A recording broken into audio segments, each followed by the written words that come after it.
All right, in this video we are going to do drop. Drop is Bizzy has something and we want to take it out of her mouth, or we want her to drop it for us. As a general rule, I do not want to be fighting with her to get something out of her mouth. So we always don't want them to get guarded or anything like that. So this becomes in the very beginning a swap, right? So I have my high value treats. In this case she's chewing on something she's allowed to have. So we're letting her chew on it. And I'm just going to come up and say, Bizzy, drop. Put that treat right at her nose. Let her take that treat. Good drop. Good drop. And take that from her. Now I look at, oh, that's a good girl. You can have that. Okay. And I'm going to give that right back to her in this case and let her chew on it some more. We also want to make sure that when she's chewing on stuff like this, that we work on being around her head and her face while we're not taking away from her.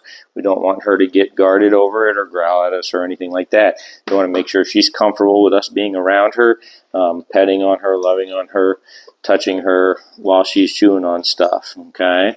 Then we're going to go ahead and Bizzy drop. Take that treat. Drop. Put that treat right at her mouth. If she gets a little, this one's pretty high value for her, so I'm going to take that, kind of be persistent, but notice I'm not pulling it out of her mouth.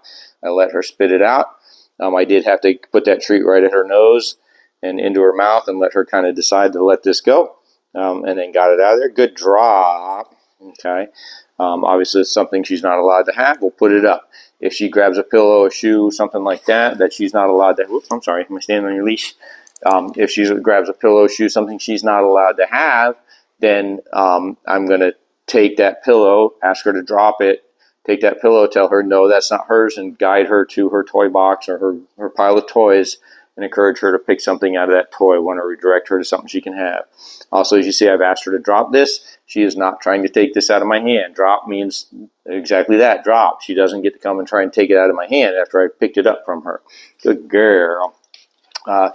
It's always good to practice this just in the moment too. If she's laying on the ground, you've given her something to chew on, walk up, hey, Bizzy, what you got? And have her drop and take it. And oh, good girl, okay, and then let her have it back.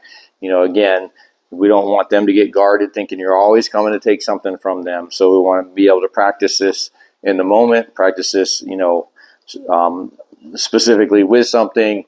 Just get her used to, getting that reward for dropping something and not feeling like she's in trouble for anything. Good job.